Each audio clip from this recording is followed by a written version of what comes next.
Howdy hackers, and welcome to another episode of FairLight TV. This time I'm not wearing one of my scene-related attires.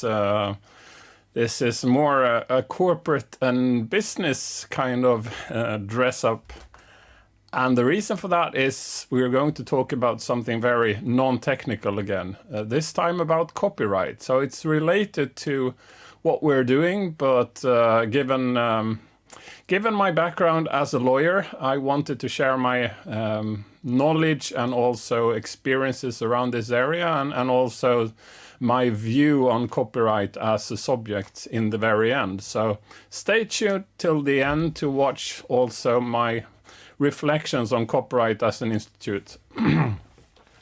So I am actually a lawyer by education.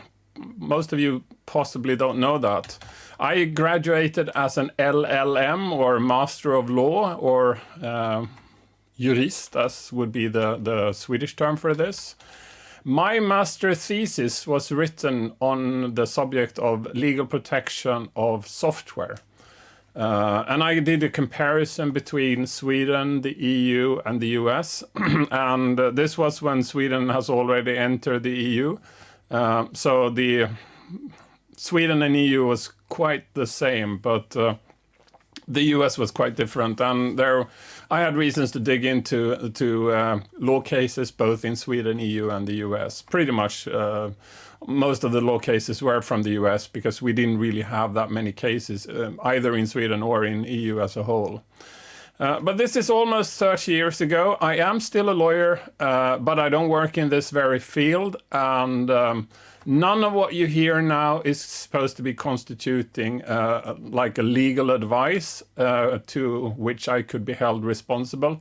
I will not be held responsible for the content of this. This is not legal advice. I'm just sharing my understanding of it. Feel free to digest that. But if you seek facts in your particular case, if you're sort of involved in something that relates to copyright, please seek professional advice and don't use this video for that purpose, please. As a little bit of a backstory, I need to share this one with you. There is a shop in Italy that uses the brand FairLight, and that has been annoying me for years. I once wrote an angry post somewhere on Facebook, I presume, where I probably said something like I wouldn't mind if somebody would kick down their door and harass them. And one fellow senior reported me to the Swedish Barrister Association. And they rightfully answered that I'm not a member. And then he spread the rumor around that I'm fake and not at all a lawyer. First of all, it's kind of sick that a senior who is angry with me for some sort of scene-related activity is so angry that he wants to create a mess in my professional career.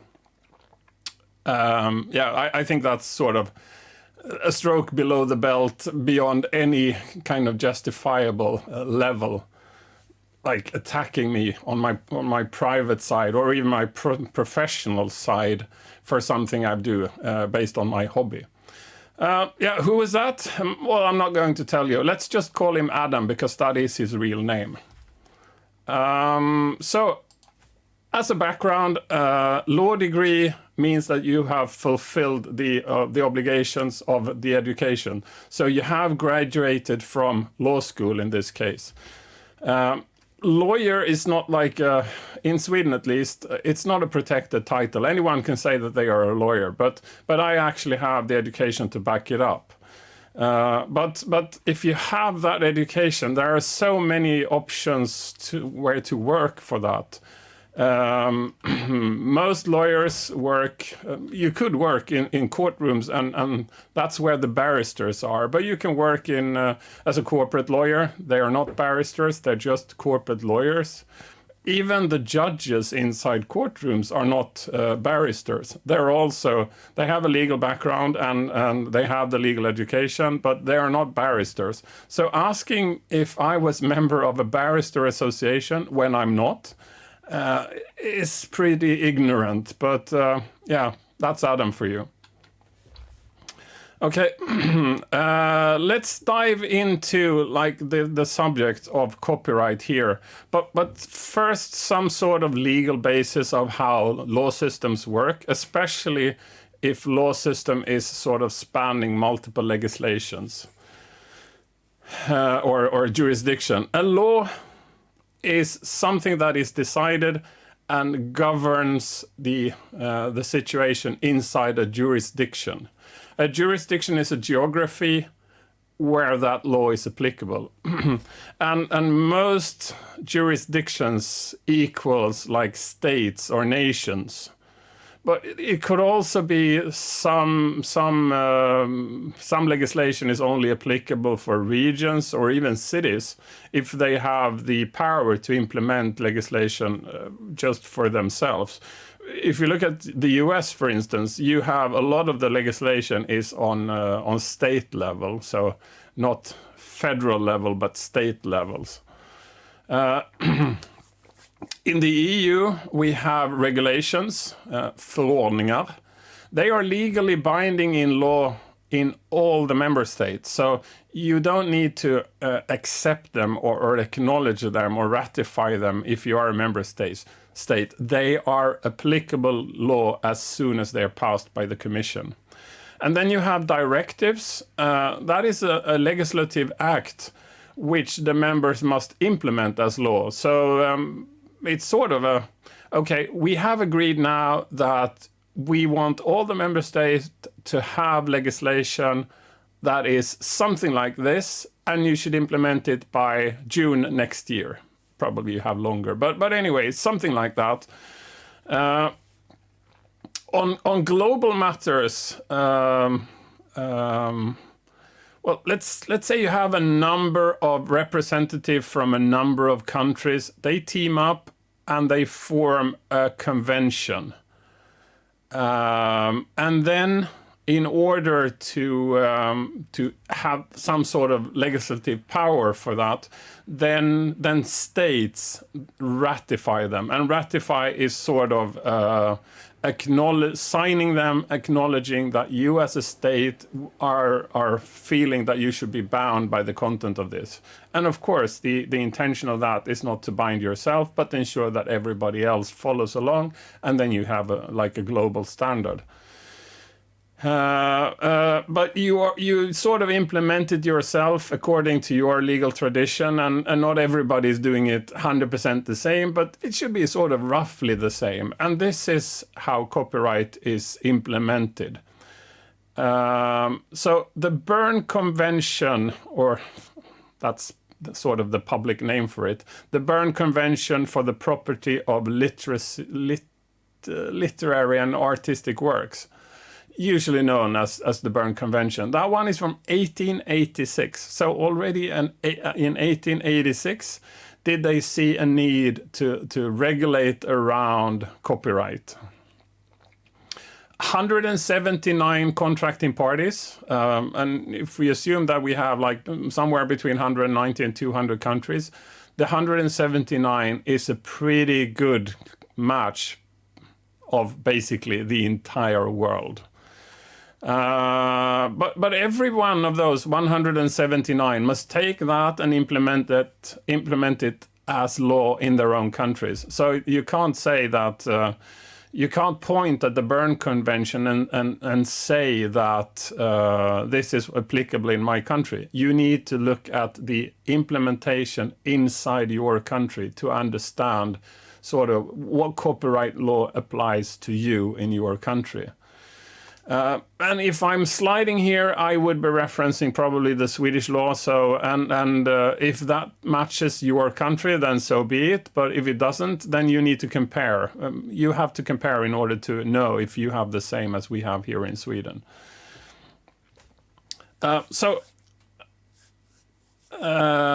Copyright is automatic. You don't need to put like a C or anything inside the works that you're producing. Anything you put there that reaches a certain threshold of originality. Verkshöjd is the Swedish term for it.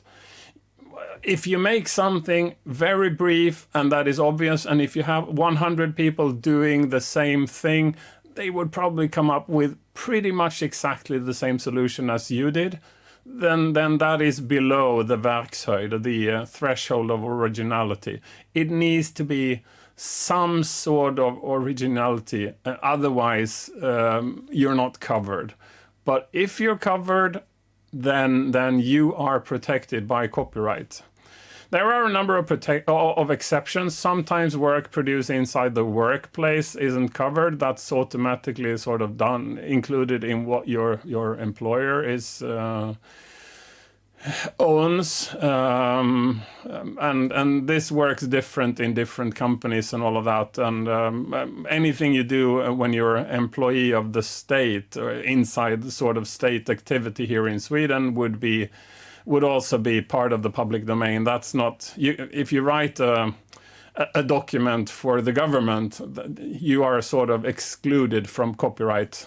That's not something that has verkshöjd, or it's actually deliberately excluded from that. It would be very difficult if there was regulation around how you could copy kind of state material.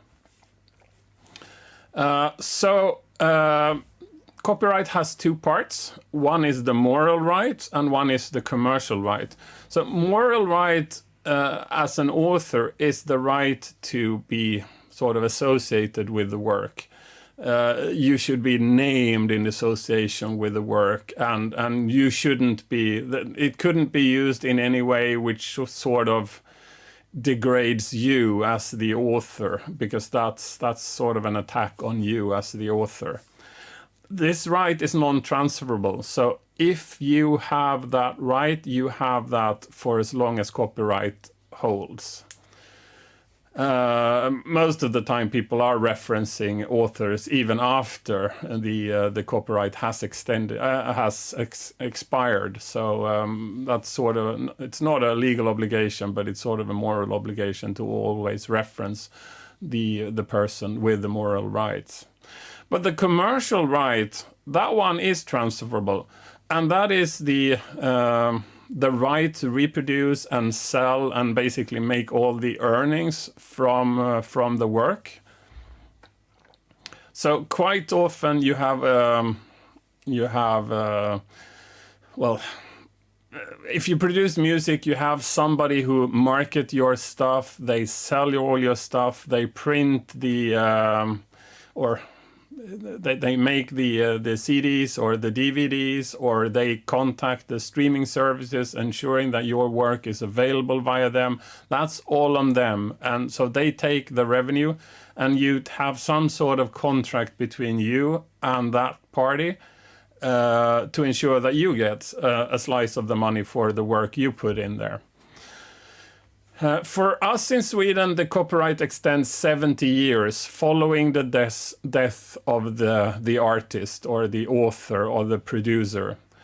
If it's produced by teams, then the end of copyright is based on the death of the last author, producer, artist.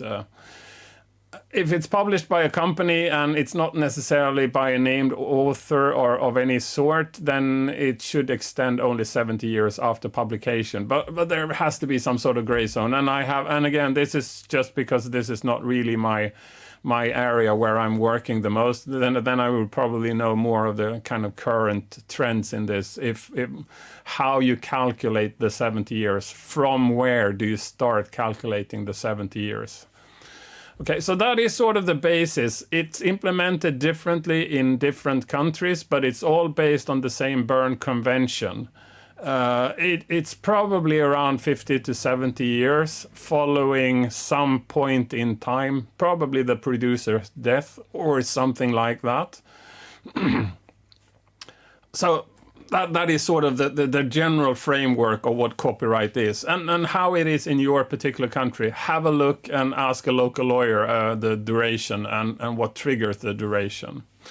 So my view on this, which probably could represent FairLight as well, is that the whole point of copyright is to ensure that authors create. right? So copyright means that you are getting a monopoly, but that monopoly is seen by the legislator as justified. Normally we hate monopolies, but this is a sort of a justified monopoly to ensure that creative artists are sort of protected during a period of time where they can recoup all their costs and have a source of revenue that would mean that incentivizes them to create more. If they don't create or if they don't have that protection during a period of time, there is always a risk that somebody nicks their work and start making money from like a parallel copy or parallel distribution mechanism. And then there is a risk that the author keeps or stops doing any authoring, which is seen as bad for the entire global economy, where IPR or intellectual property right is supposed to be one of the new driving forces of the global economy. And to some extent, I do agree with this.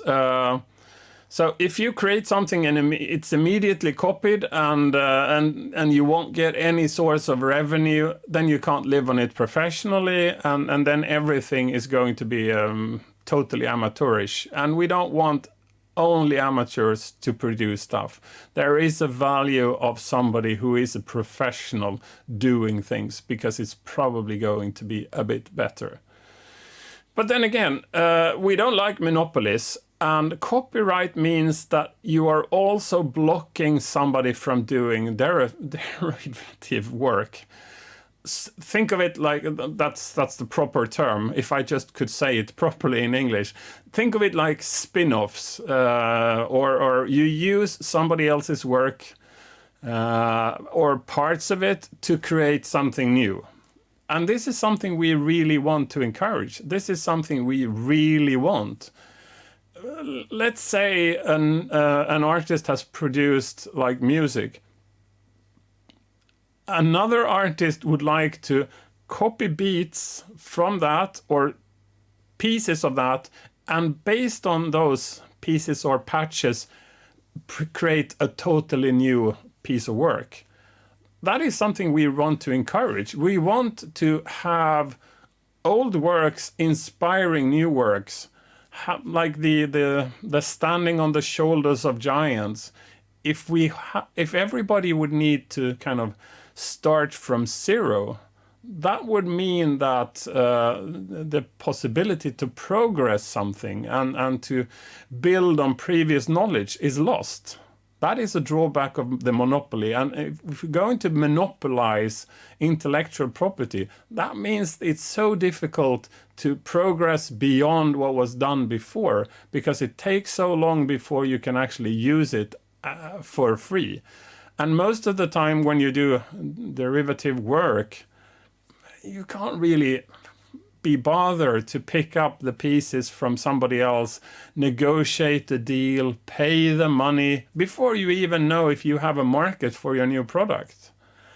So legislation here should be a balance between the rights for the original author to kind of feed themselves based on their work, to encourage them to do their work.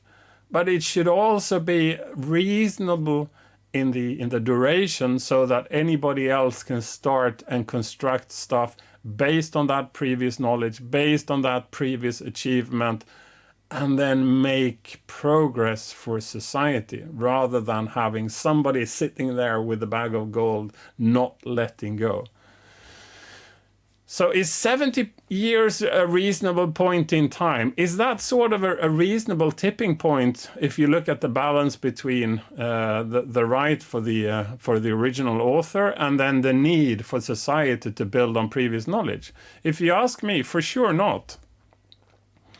For me, there is sort of a commercial lifespan and a protection that extends beyond the average or even beyond the average commercial lifespan is counterproductive. Windows 95 a product that most of you would have heard of, was released in 1995.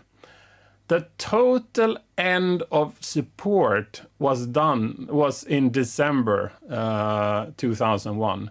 So 6 years after its release, Microsoft renounced all ties to Windows 95. It was not supported, it was not endorsed, it was not updated, there was nothing. It was a dead thing. But the product itself is covered an additional 64 years.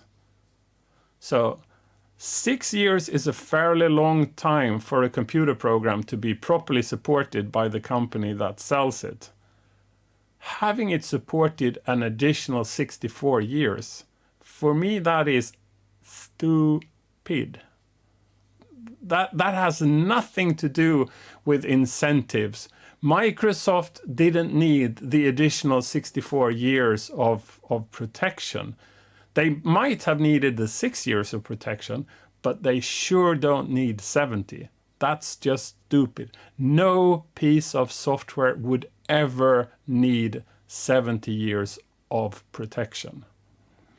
A book, any book, sell, and I don't have exact figures here, but sell 95% of all they would ever sell during a period of 2 years. If you go into a bookstore, and a physical bookstore, and try to find a book that is more than 2 years old, they are rare. They are really rare. They have the ones that sell, and the ones that sell a predominant number of issues for the first 2 years. The commercial lifespan of a book, I'd argue, is for the vast majority of books no more than 2 years. If you look at movies, first of all, they are published at the cinemas or the movies, so that's where you go to see the movies or the films. A few months later, they are released on streaming services, and then a period after that, they are in like non-commercial TV or you know, the buckets in the average grocery store that sell them for $5 for a tenner. And you can also find them in the streaming services backlog, but they're not marketed as anything that you would subscribe to a streaming services in order to get access to. They are just there as part of yeah, you can have this as well because you are subscribing to our services. So by all means, have a look at that as well. I'd argue that the commercial lifespan of most movies is also like 2 years or even less than 2 years. There is sales, of course, beyond the 2 years. But if you look at the curve, it's one of those. It's much in the beginning, and then it falls, and then it falls, and then it falls, and then it's just dead. It's not zero, but it's very close to zero. And defining the protection of the commercial lifespan of a product couldn't be determined by the last copy ever sold for anything you release on the market. It has to be defined by, okay, when is sort of a majority of the revenue gained, and the next is basically something you can neglect because it's so little. So the commercial lifespan, I'd like to focus on the commercial lifespan, and as copyright is stated at the moment, there is no connection between a commercial lifespan. The only connection there is that a number of players have exceptions from the general commercial lifespan. People behind Beatles and you know, the Disney movies and all of those. A number of those still sell in great numbers decades after they produced. But we couldn't really, and this is highly profitable, of course, but we couldn't really define legislation on the few golden exceptions from the general rule of commercial lifespan. Then we need to make some sort of exception for those. But then the average should be extending only, let's say, 5 years, I don't know, 3 years, I don't know. If if I was to respect the copyright as stated, it would need to be a lot shorter, and it would need to be connected to the commercial lifespan of a product. When the product has sold 95% of everything it's going to sell, then we might as well move over to a situation where anybody can copy it at will. Is cracking right? Well, I will only answer for the C64 and the Amiga parts. And to be honest, cracking stuff on the C64 back in the early 80s did harm a few software companies. I'm not saying anything else than it harmed a number of software companies because they sold less. There is this silly argument that the loss of the software company is the number of copies times the market value of those. That's absolutely preposterous, because then everybody who's ever copied Adobe's software would never be able to kind of finance them, because they're too expensive for most kids to even buy. So there isn't that much money in the product. But on the other hand, saying that everybody who has a pirate copy of Adobe's software, none of them would have bought it. That's probably also not true. I'm if they weren't available as a sort of a pirate download, a number of people would probably have bought them. Probably not that many, but it's absolutely not zero. So a number of software houses, the analogy here would be that the C64 would probably be the same. A number of people who got the pirate copies and were fully content with the pirate copy could have bought it or should have bought it, and then there is revenue that the software houses never got. I'd like to acknowledge that. That's probably harmful for the software industry. But the thing that happened in the 80s was that a number of people bought computers. And I'm a good example of that myself. I bought the Commodore 64 for the sole purpose of playing games on it. I bought it because my friend Mats Möller had a Commodore 64. He had a number of games that I really wanted to play. So I bought my Commodore 64 for the reason of playing games on it. And those games were the ones I could obtain for free. I was absolutely not alone. There are tens of thousands or hundreds of thousands, and in Sweden only, and millions on a global scale. Out of the 17 million C64s sold, I would imagine that 16.9 million of those were sold to a kid that wanted to use it to play games, and who could get games from his friend or a schoolmate or somebody. So the cracked games were the driving force for buying a computer, which means that the software houses, if they only survived a year or two, the market exploded and the number of potential customers would multiply. It's the market was suddenly so much bigger that the initial loss was probably worth it for most of the players.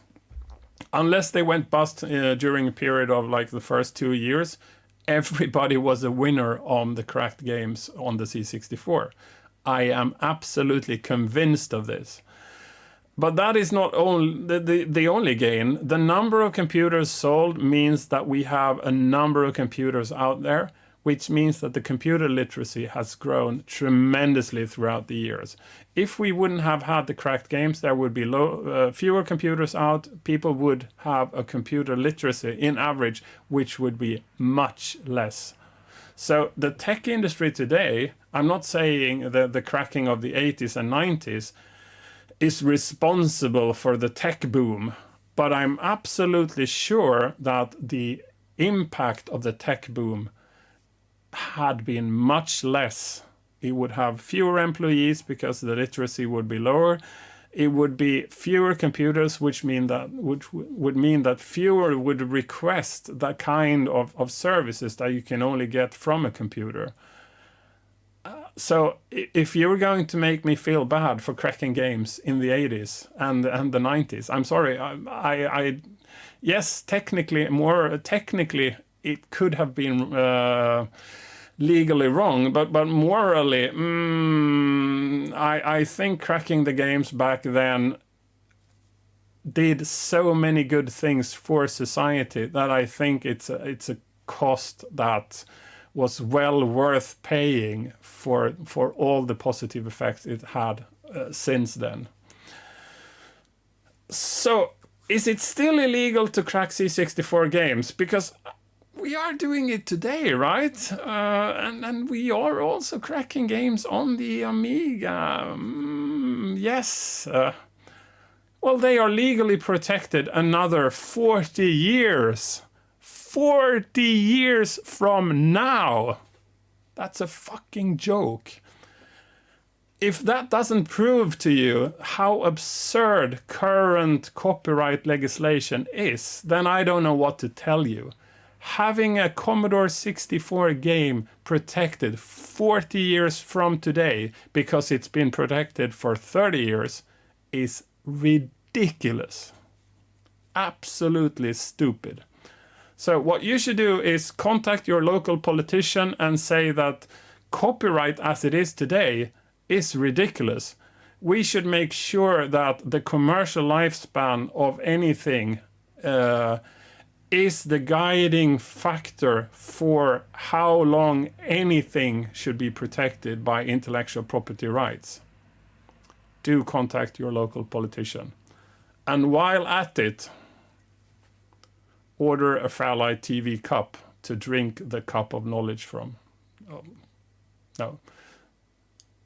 They would be the cup of knowledge, and what you drink from them is your own choice. That was everything for today. Sorry for the rant, and I hope you've learned something about law in general, copyright in particular, and also some good arguments why current copyright is stupid. Bye-bye.